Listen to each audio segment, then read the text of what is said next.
Krásny dobrý deň, milí priatelia. Opäť vás vítam pri sledovaní, počúvaní nášho videopodcastu.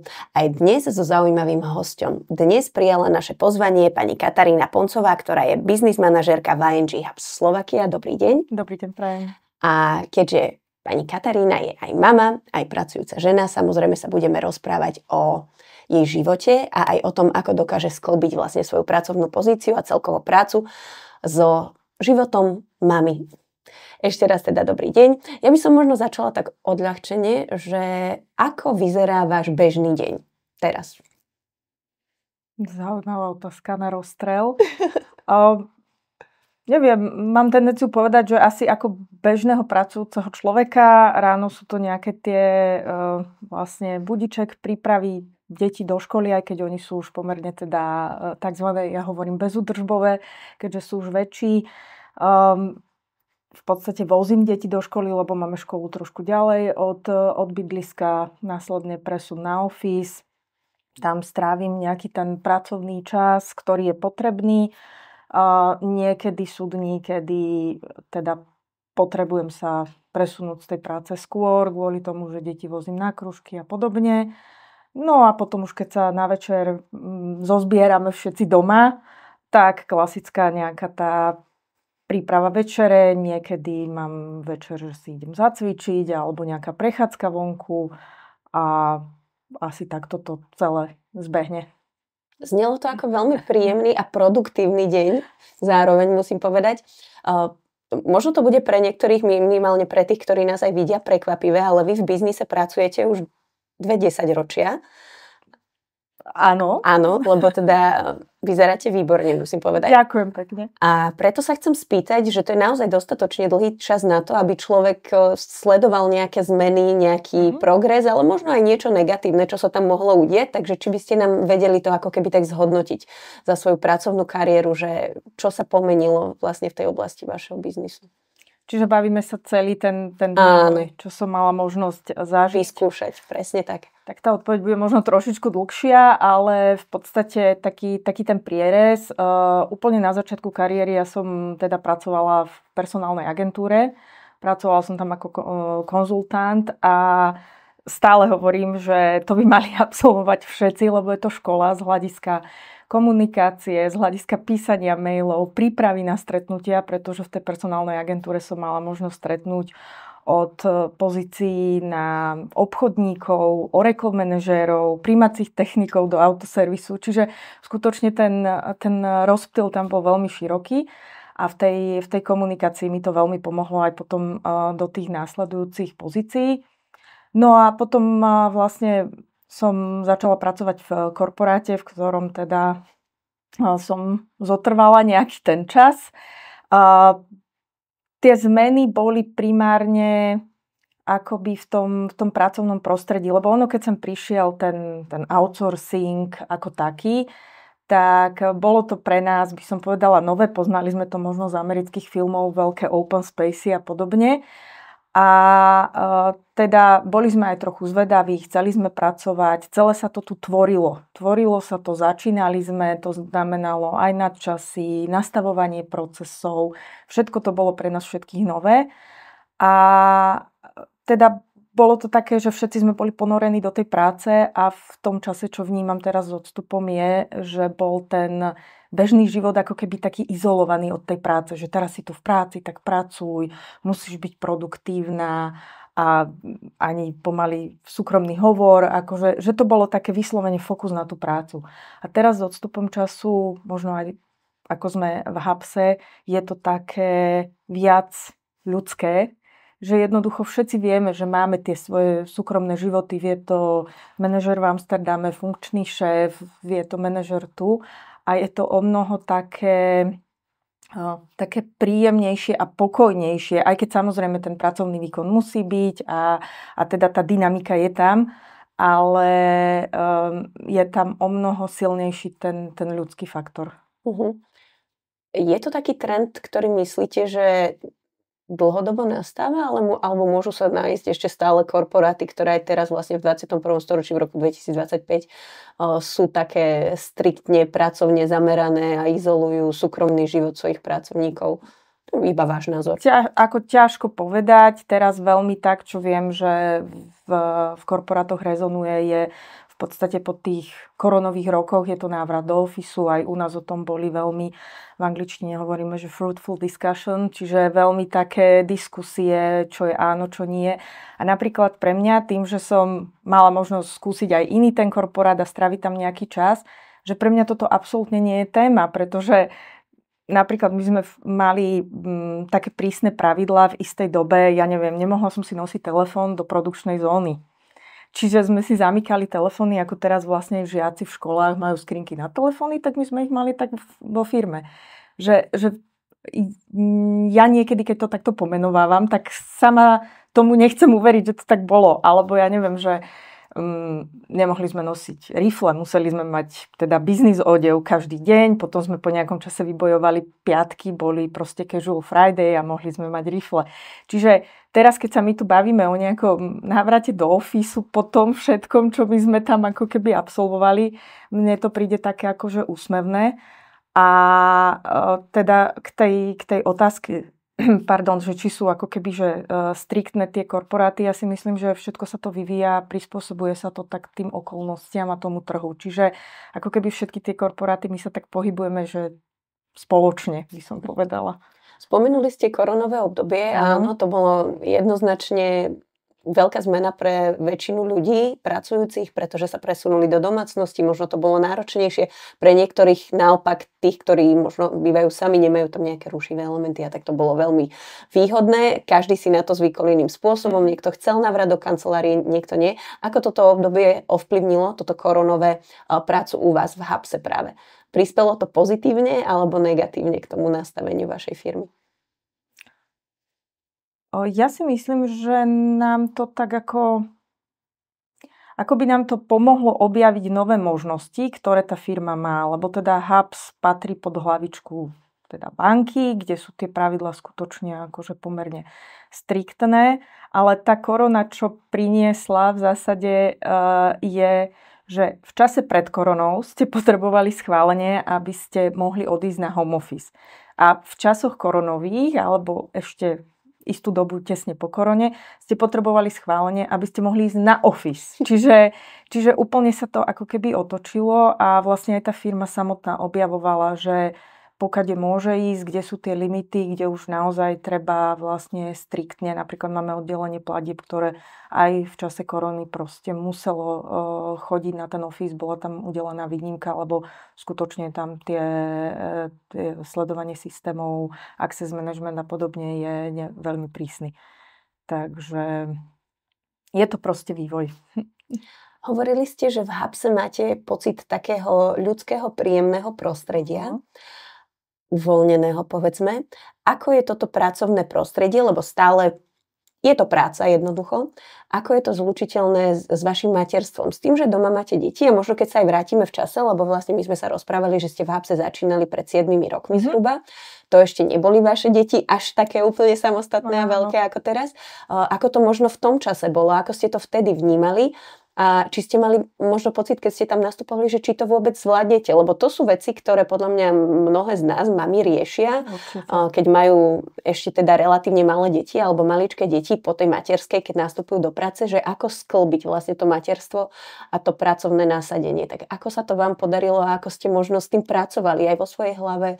Či ste mali veľkú podporu okolia, partnera, rodiny, širšej nejakej? Ja musím povedať, že v podstate mne bola veľkým vzorom v tom čase moja manažérka, ktorá má 3 deti a ona teda pracovala na skrátený úväzok a jednoducho my sme sa aj tak čiastočne poznali z predošlej firmy, z toho predošlého korporátu a mne bolo umožnené teda pracovať na skrátený úväzok a podľa mňa toto je taký ten element, ktorý mami nám strašne akoby ľudovo povedané rozväzuje ruky, lebo viete, že tam ako nemusíte byť pripevnená na tej stoličke a podávať ten pracovný výkon priamo v tom office, ale jednoducho, keď je možnosť, môžete pracovať z domu, môžete ísť na pol dňa na office, vybaviť ten meeting a následne sa teda presunúť na ten home office. No, takže v tých začiatkoch ako pre mňa bola veľká inšpirácia a podpora práve v tej mojej manažérke, ktorá bola sama mamou. A myslím si, že ten koronový rok bol pre nás ako pre rodinu veľmi zaujímavý z toho titulu, že syn bol teda prvák. Čiže učiť sa písmenka písať na diaľku cez obrazovku. Tak to bola taká výzva, ale týmto malým deťom bolo umožnené potom pomerne v krátkom čase vlastne návrat do školy, takže celkom sa to tak dalo a dcera tá bola v tom čase piatačka, takže ona už tak bola vedená k takej samostatnosti a ona je veľmi, veľmi zodpovedná, takže ako keby aj samotné tie deti tým svojim prístupom mi pomohli sa vlastne etablovať v tej pozícii. A tá korona samotná potom ešte došlo k takým zmenám, reorganizácii ďalšie, lebo však v týchto firmách neustále sa niečo mení, dynamika. A tak ja som mala ten skrátený úväzok a následne práve počas korony, vzhľadom na tie organizačné zmeny, kedy jedna kolegyňa odišla na matersku, druhá sa rozhodla teda ísť inou cestou, tak som sa dohodla, že prejdem práve na plný úväzok. A výhodou bolo to, že to nebolo ako keby súvislých 8 hodín, ale jednoducho do obeda som porobila, čo bolo potrebné, absolvovala som nejaké porady, meetingy, mohla som následne podporiť tie deti na tom homeschoolingu a zase trebárs na večer si podorábať nejakú dokumentáciu, maily poodpisovať a podobne. Veľmi príjemne sa to počúva. Ak nás teda počúvajú teraz, o čom nepochybujem, maminy, ktoré možno sú práve pred tým veľkým rozhodnutím, tak si teraz hovoria, že wow, to je super vedieť, že aj takto to niekde funguje. Z toho mám pocit, že v ING Hub sú veľmi otvorení zamestnávaniu aj teda rodičov, budeme hovoriť matiek, pretože väčšinou teda na nás je to bremeno v úvodzovkách starostlivosti o deti a o domácnosť a všetko. Máte aj vy tento pocit a možno aj s takým dobrým pocitom práve preto ste do tej firmy nastupovali? V tom čase, keď som nastupovala, som úplne presne nevedela, aké je to prostredie, ale teda tým, že mi bol umožnený ten skrátený úväzok, tak určite to bol taký nejaký ťahuň toho celého. A môžem povedať, že napríklad aj ja sama som v mojom tíme vlastne mala rozhovory s jednou maminou, ktorá sa vracala po materskej kombinovanej, čiže to bolo vlastne dlhšie obdobie, nielen tie klasické 3 roky a presne tam boli tie pochybnosti, že no a budem stíhať malú vyberať zo škôlky a teraz ako to vlastne budeš chcieť, kedy ma tam budeš potrebovať, v ktorom čase. Ono aj z hľadiska pracovnej zmluvy my máme nadefinované, to znie tak strašne prísne, ale je tam akoby, že tie core business hours, čiže tie hlavné pracovné hodiny medzi 9 a 3.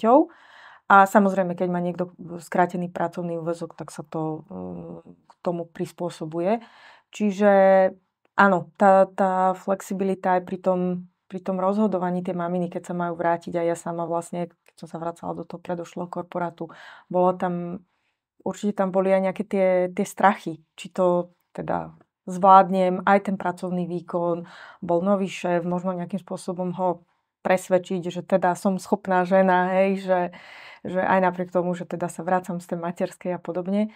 Takže určite áno, tie možnosti tam sú, aby sme podporili tie maminy a zase myslím si, že my mami sme veľmi efektívne, pretože vieme, že keď ja musím o 4:00 odísť po tie deti do tej školy odviezť na krúžok, tak jednoducho ja ten pracovný čas využijem maximálne efektívne a jednoducho, aby tie veci boli spravené, lebo ja musím odísť. Ja si nemôžem potiahnuť o pol hodinu alebo o hodinu, ako keď je tam tá možnosť, hej, že nemá človek nejaké záväzky. Absolútne súhlasím.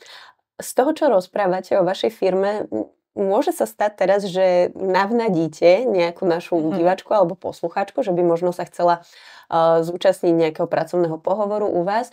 Keby sme sa rozprávali o vašom tíme aktuálnom, ktorý máte, tak akého človeka tam hľadáte vlastne? Že kto by to mal byť človek, ktorý sa zaujíma o prácu u vás? Ja som spomínala, že ja som bola na pozíciách líderských, kedy som mala vlastne svoje týmy.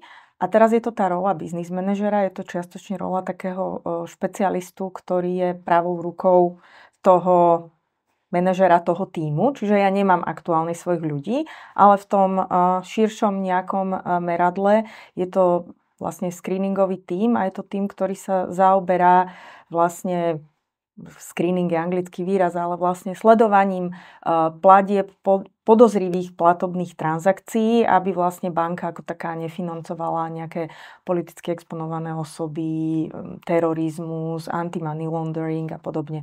Čiže je to aj ako keby taká osveta, taká zaujímavá práca. Aj máme vlastne taký pútač, že je to vlastne ako keby crime fighter v zmysle tých finančných transakcií. Bojovník proti zločinu, áno. Áno. Čiže človek by mal byť čo? Orientovaný určite na detail, analytický typ, ktorý teda má záujem o ten obsah, hej, že sa v tom akoby ľudovo povedané chce vrtať a chce to analyzovať. A skutočne tam veľmi dôležitá je tá orientácia na detail, lebo tí ľudia, keď už teda sú vyškolení na tie interné procesy, tak ono je to pomerne ako keby taký rýchly rozhodovací proces. Spomínali ste, že ste v rámci firmy už vymenili viacero profesí, čo znie veľmi dobre, pretože niekto má rád to svoje, sedím, pracujem a ten stereotyp je pre ňo super a niekto práve naopak má rád tie výzvy, tú zmenu, tie možno aj prekvapenia niekedy a že nechce stále zotrvávať na tej istej pozícii, čiže u vás v ING Hubs je toto možné, áno? Keby nastúpil niekto, tak vie v rámci nejakého progresu alebo zmeny pozície prestupovať na nejaké iné oddelenia a skúmať nové zákutia firmy. Určite áno. Je také akoby aj pravidlo interné, že človek, keď sa interne nejako presúva z pozície na pozícii, tak zhruba ten rok by tam mal akoby zotrvať. Samozrejme, ak mu to presne vsadne, tak nie je problém, aby tak zotrval, ale ak aj tá rola presne nie je podľa jeho predstav, tak ten rok je taký ten limit, kedy by teda mal na tej pozícii byť. No a objavovanie ako keby tých nových možností, áno, v rámci firmy my máme aj nastavený taký akože career framework, čiže také tie možnosti, ako sa posúvať z jednotlivých pozícií. Taktiež máme rôzne akoby testimonials, teda také vlastne reálne príbehy od kolegov, ktorí sa takto poposúvali a v podstate aj u nás priamo v tomto tíme je kolega, ktorý nastúpil na toho investigátora, screenovača tých platieb a vypracoval sa najskôr na team lídra, na senior team lídra a momentálne je v globálnej roli experta a skutočne akože je to človek, ktorý je úplne do toho obsahu zažratý, sleduje vlastne trendy v bankovníctve, konkurenciu, čiže skutočne je to ten analytický typ. Ja sa vždy smejem, že či existuje nejaká téma, na ktorú nemá on analýzu. Takže máme tam aj tých živých ľudí, nie je to len niekde na papieri, že máme spísané, že takto sa postupuje, ale skutočne tie príbehy sa tam dejú. Opäť to znie veľmi príjemne a povedzme si ešte nejakú ďalšiu príjemnú vec, ktorá určite nebude chýbať. Spomínali ste ten flexibilný pracovný čas, ktorý vlastne firma ponúka. Aké ďalšie benefity pre zamestnancov sú k dispozícii v ING Hubs? Tak ten balík tých benefitov je tam rozsiahlý. Ako ja asi nie som úplne tá správna osoba o tom hovoriť, lebo každý ako keby využíva ten svoj výsek. Ale povedzte pre vás, čo je taký, že benefit, ktorý vy ste boli veľmi šťastná, že máte? No, je to od takých základných nejakých možností, od zdravého životného štýlu, kedy firma disponuje vlastným gymom, kedy podporuje vlastne zamestnancov cez rôzne benefity, aby sa zúčastňovali rôznych športových aktivít. Máme rôzne komunity a to je podľa mňa veľký posun aj v tom korporátnom živote, kedy okrem toho core biznisu vy máte možnosť byť členom nejakej komunity podľa toho, čo vás zaujíma, či ste športový fanatik, alebo ste taký ten sociálny typ, ktorý chce vlastne pomáhať, podporovať. Čiže v rámci týchto komunít každý si vie nájsť to svoje. Máme Creative Guild, je to vlastne tím, ktorý organizuje eventy a rieši možno nejako vizuál toho nášho ofisu, aby sa tam ľudia cítili príjemne. Čiže toto je taká pridaná hodnota k tomu core biznisu. No a čo sa týka tých benefitov, možno spomeniem, máme nejaké tie zľavy, keď sa človek je teda zaujíma sa o kultúru, takže do Národného divadla sa dá ísť. Čiže teraz akurát sa dial taký, že Healthy Week, kedy sme mali vlastne vo firme v podstate odborníkov, dal sa absolvovať vyšetrenia na cholesterol, na vlastne obsah tuku v tele a všetky tieto atribúty. Čiže neustále sa tam ako keby niečo deje pre tých ľudí, aby to nebolo len čisto teraz, že túto továreň a ja prídem a procesujem a riešim platby, riešim proste nejaké transakcie, ale aby tam bol aj ten element, ten ľudský. V dnešnej dobe je veľká téma vyhorenie, prípadne psychické zdravie ľudí, zamestnancov. Ako sa v tejto téme stavia váš zamestnávateľ k tomu? No, ja môžem povedať aj tak, ako čiastočne z vlastnej skúsenosti, že veľmi podporne. A v celej tej dynamike ja som mala jedno také obdobie, to bolo zhruba takého 4 roka, kedy to nebolo úplne ideálne a v podstate vtedy sa mne aj vymenil líder. Spomínala som túto moju predošlú šéfku, ktorá mala 3 deťurence, tak na jej pozíciu prišiel proste môj manažér, on robil vtedy v komunikácii a veľmi bol podporný, kedy ja som potrebovala proste nejaký čas byť mimo toho biznisu. Hej, netrvalo to dlho, hej, čas je relatívny, tekutá proste premenná, áno, ďakujem.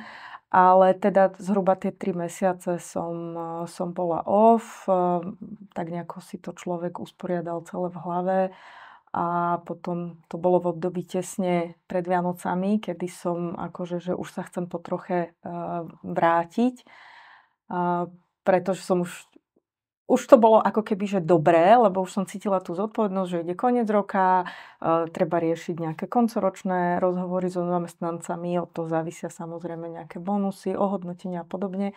Takže sama za seba môžem povedať, že keď som s nejakým takýmto problémom prišla, tak bola som vypočutá, hľadali sme spoločne riešenia, aby samozrejme to bolo udržateľné z hľadiska toho biznisu, ale aby aj ja som mala nejakú tú podporu zo strany firmy. A možno ešte, keď sme sa bavili aj tie benefity, tak firma tiež ponúka ako keby možnosť toho sabatikalu zhruba na mesiac. Samozrejme vždy je potrebné dohodnúť so svojím nadriadeným a nejakým spôsobom nastaviť, aby ten dopad na ten biznis bol čo najmenší.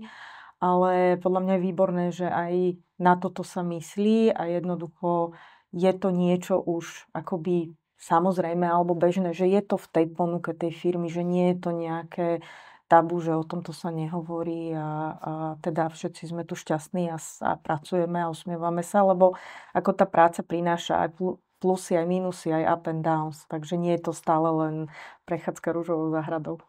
Ale keď sa na vás pozerám, pre tých, ktorí nás nevidia, vy keď rozprávate o tej svojej práci, vy sa skoro takmer stále usmievate. Takže ja vám úplne verím, že je to prostredie veľmi príjemné a že sa tam dobre s tými ľuďmi pracuje. A preto by som sa chcela ešte opýtať, že keď naozaj nás teraz počúva nejaká žena alebo muž, nejaký človek, ktorý si povie, že OK, tak ja by som možno do toho išiel, ale neviem, nie som si istý naozaj, že čo by ste takému človeku nerozhodnému, ktorý nevie, že čo so sebou vlastne, kam sa posunúť, čo by ste mu povedali, čo by ste mu odkázali? Ja sama mám v živote také pravidlo, že väčšinou ľutujeme len to, čo sme neurobili. Takže určite akoby nebať sa ísť, vyskúšať a v zásade ako čo najhoršie sa mi môže stať. Hej, že sa to nepodarí.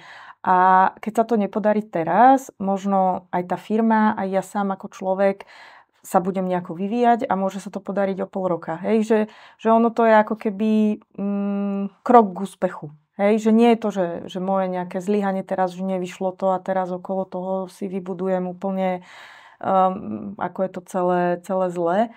Ale práve naopak zobrať to ako nejakú skúsenosť, hej, možno aj z toho pohovoru, zistiť si ten feedback, čo sa mi možno nepodarilo alebo v akých oblastiach by som sa mal zlepšiť a na tom pracovať. Ale určite akože treba ísť a vyskúšať, lebo mne sa tak úplne vracia tie moje strachy, keď som sa ja mala vrátiť po materskej a skutočne je to je to náročné rozhodovanie, ale veľakrát ako keby tá bublina splaskne, keď už sa to deje. Že ona je väčšia ešte pred tým, ako sa to ide celé udiať, lebo v tej hlave si človek vie vygenerovať rôzne scenáre, z ktorých, neviem, niekde je taká nejaká štúdia, že zhruba až 80% tých scenárov sa nestane. Takže ako ísť a vyskúšať, ja hovorím, že tá bublina potom je o mnoho menšia a splaskne, keď už sa to deje. A väčšinou sú tie scenáre bohužiaľ negatívne, že človek prihliada na tie negatíva, takže je dobré, že sa 80% toho nenaplní. To bolo veľmi, veľmi, veľmi pekné a je super, že sa týmto riadite v živote. A ešte by som chcela povedať, aby sme tak možno vyzdvihli ING Hubs, čo bola taká posledná silná vec, ktorá vás veľmi potešila v práci, že sa udiala, že sa stala, že vás tak, ja neviem, možno nakopla, alebo niečo, čo vás tak pozitívne pozdvihlo. No mňa určite nakoplo táto možnosť posunu od začiatku tohto roka, pretože ako som spomínala, ja už som mala také rozhovory aj s tou mojou mentorkou, že teda čo by bol ten ďalší krok. A tak nejako som uvažovala, že celá tá zmena by mala nastať až niekedy teraz, čiže ako keby po lete tohto roku alebo pred letom tohto roku. Ale vzhľadom na tie zmeny, ktoré sa udiali aj vlastne v tom biznise, tak sa to celé tak nejako akcelerovalo a teda som tam, som v tej novej pozícii a mňa to tak akože nakoplo, lebo zase pracujem s inými ľuďmi a pre mňa tí ľudia sú taký akože kľúčový element toho, lebo aby sme boli schopní podať výkon, podľa mňa či už pracovný alebo športový, musíme sa akoby cítiť dobre sami so sebou a v tom prostredí. A to ovplyvňujú tí ľudia, s ktorými robíme. Takže pre mňa je toto také kľúčové aktuálne a to ma tak naštartovalo. To bola krásna myšlienka. Ja predsa len ešte musím jednu otázku, pretože viackrát počas rozhovoru ste spomenuli vašu mentorku. Mm-hmm. Aká je vlastne úloha toho mentora pre vás? V rámci akoby, čo by som chcela tak upresniť, hej, ten mentor je niekto, kto je z biznisu, už má tú skúsenosť a vie vám nazdieľať tie konkrétne nejaké scenáre, čo jemu pomohlo a podobne. Potom máme ešte aj ten coaching, kedy vlastne nechávame tých ľudí objavovať tie vlastné zdroje len cez nejaké tie otázky. Ale tuto ten mentor práve, že mne v tom pomohol, že prichádza s tým, že ako to mám ja. Že veľakrát my tých možno lídrov alebo ľudí z top managementu, že ako sa tam dostali, ako to majú oni a podobne. A potom, keď sa s nimi začnete rozprávať, zistíte, že áno, to sú ľudia z mäsa a kosti a takisto majú svoje radosti a starosti. A akoby to odkrývanie, že ako to mám ja, to mne osobne to veľmi pomohlo, že nemusím aj ja seba akoby tlačiť do nejakej role úplne, že toto musí byť tip-top dokonale, že to, čo som povedala aj predtým, že to zlyhanie je ako keby krok k úspechu. A práve úlohou toho mentora je tak previesť cez ten biznis už na základe tých svojich predošlých skúseností. Lebo ten mentorovaný prináša rôzne scenáre, ktoré sú možno z jeho pohľadu a z tých menších skúseností zrazu neriešiteľné a ten mentor vie tak ako keby poodhaliť tie ďalšie možné riešenia. Takže opäť taký ľudský prístup vlastne a celá tá komunikácia, všetko. Áno, všetko je to akoby o tej komunikácii a otvorenej komunikácii, hej, že sa nehráme na nič. Aj máme vlastne také tú speak-up culture, že povedzme si, čo funguje, čo nefunguje a podobne. Ja vám ďakujem veľmi pekne, že ste dnes prišli a podelili ste sa s nami o vaše pracovné skúsenosti a aj sklbenie toho pracovného a rodinného života. Bol to veľmi príjemný rozhovor a naozaj sa na vás veľmi dobre pozeralo, nielen preto, že ste krásna žena, ale aj preto, že ste sa neustále usmievali, keď ste rozprávali o svojej práci a podľa mňa by to veľa ľuďom pomohlo, keby si našli takú prácu, ktorá ich bude takto baviť, ako vás baví tá vaša. Takže ďakujem ešte raz veľmi pekne, že ste prišli. Ja ďakujem veľmi pekne za príležitosť aj za milé slova na záver. A vám ďakujem, že ste nás sledovali. Určite nás sledujte a počúvajte aj na budúce. Budeme sa na vás tešiť.